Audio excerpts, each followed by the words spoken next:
नमस्कार कर्मचारी बांधवांनो, आजच्या व्हिडिओमध्ये आपण एक महत्त्वाचं अपडेट जाणून घेणार आहोत जे की सेवार्थ प्रणालीतील कर्मचारी यांच्या ई-केवायसी संबंधित आहे।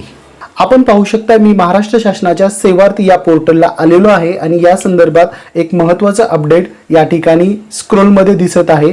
User manual for updating the employee details as per KYC अशा प्रकारची एक आपल्याला टॅगलाईन दिसत आहे स्क्रोलिंगमध्ये। म्हणजेच KYCच्या संदर्भात एक शासनाकडून अपडेट निर्गमित केलेला आहे।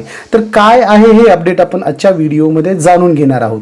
तर जे DDO किंवा आपण आहार व संवितरण अधिकारी यांचे असिस्टंट लॉगिन वापरतात त्यांच्यासाठी एक PDF स्वरूपामध्ये या ठिकाणी फाईल दिलेली आहे जी की कर्मचाऱ्यांच्या ई-केवायसी संबंधात आहे। तर प्रत्यक्ष कर्मचाऱ्यांसाठी काय अपडेट आहे ते जाणून घेऊयात आपण। सेवार्थ प्रणालीतील ई-केवायसी असेल तरच निघणार वेतन, अशा प्रकारची ही लोकमत या वृत्तपत्रामध्ये बातमी प्रसिद्ध झालेली आहे। आता आपण डिटेलमध्ये जाणून घेऊया काय आहे ही बातमी। सेवार्थ प्रणालीतील नियमित शासकीय अधिकारी कर्मचाऱ्यांची माहिती भरण्यात आलेली आहे, त्यानुसार वेतन आहरित होते। सदर माहितीत बँक खात्यासोबतच कर्मचाऱ्यांचा पॅन क्रमांक, आधार क्रमांक नोंदवला आहे। कोणाचाही सेवार्थ प्रणालीत नोंद होऊ नये तसेच कोणालाही दुबार वेतन अदा होऊ नये यासाठी अधिकारी कर्मचाऱ्यांना, शिक्षकांना ई-केवायसी प्रक्रिया पूर्ण करण्याचे निर्देश दिले आहेत। म्हणजेच ई-केवायसीची प्रक्रिया ही प्रत्यक्ष संबंधित कर्मचारी व अधिकारी यांनी करायची आहे। ही प्रक्रिया पूर्ण न झाल्यास मार्च सोबतच एप्रिल महिन्याचे वेतन रखडण्याची भीती शिक्षकांतून व्यक्त होत आहे। सेवार्थ प्रणालीत वेतन घेणाऱ्या सर्व आहारण व संवितरण अधिकाऱ्यांच्या अधीनस्थ असलेल्यांना म्हणजेच सर्व कर्मचाऱ्यांना एप्रिल देय मे या वेतनात देयका अगोदर आपली ई-केवायसी पूर्ण करावयाची आहे।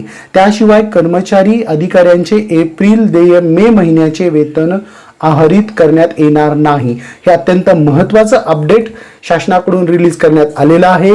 म्हणजेच आपल्याला जर एप्रिलचा पगार हवा असेल तर आपली केवायसीची प्रक्रिया पूर्ण असणं आवश्यक आहे। याचबरोबर जर आपली केवायसी पूर्ण नसेल तर सेवार्थ प्रणालीमध्ये ज्या बँक खात्याला आपली केवायसी झालेली आहे असे बँक खाते ॲड करणं आवश्यक आहे। तसेच जर आपला पॅन क्रमांक चुकलेला असेल तर तो सुद्धा आपल्याला दुरुस्त करून घ्यायचा आहे। पुढे असं सांगण्यात आलेलं आहे की अशी स्पष्ट सूचना करण्यात आली आहे, केवायसी प्रक्रिया पूर्ण करण्यासाठी बँक खात्याशी संलग्न असलेले खाते सेवार्थ प्रणालीत अद्ययावत असले पाहिजे। सेवार्थ प्रणालीत उपलब्ध असलेले बँक खाते आधार खात्याशी संलग्न नसेल तर खाते त्वरित बदलण्यात येऊन सेवार्थ प्रणालीतील आधार क्रमांकाशी संलग्न असलेले बँक खाते अद्ययावत करावे लागणार आहे। पॅन क्रमांक चुकीचा असल्यास त्याचीही दुरुस्ती करावी लागणार आहे।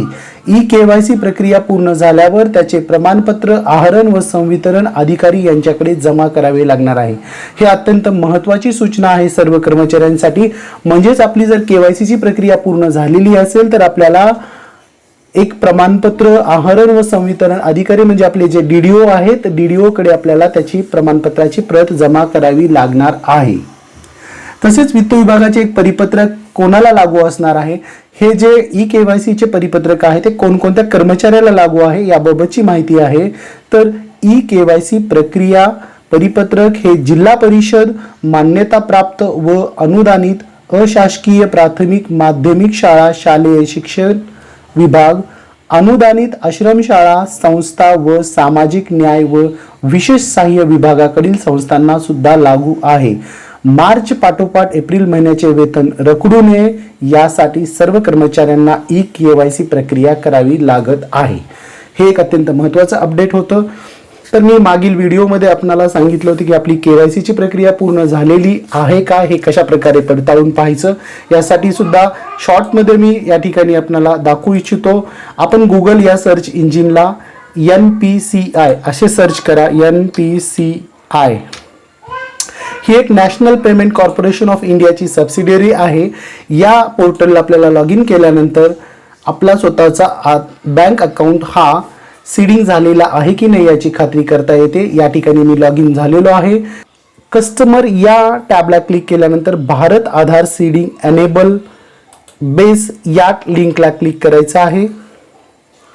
हे पहा, आपण पाहू शकता या ठिकाणी आपण बेस म्हणजेच भारत आधार सीडिंग एनेबलर इथे आलेलो आहोत. इथे आल्यानंतर आपल्याला डाव्या कोपऱ्यामध्ये आधार सीडिंग या ठिकाणी क्लिक करायचं. इथे क्लिक केल्याबरोबर आपला 12 अंकी आधार नंबर टाकायचा आहे. सीडिंग या ऑप्शनवर क्लिक करायचं आहे. बँक निवडायची आहे आपली कोणती आहे ती. त्यानंतर आपला अकाउंट नंबर आणि अकाउंट नंबर परत डबल कन्फर्म करायचा आहे आणि या ठिकाणी डिक्लेरेशन देऊन कॅप्चा कोड एंटर करून आपल्याला सबमिट करायचं आहे. म्हणजे आपली बँक सीडिंगची प्रोसेस पूर्ण होते.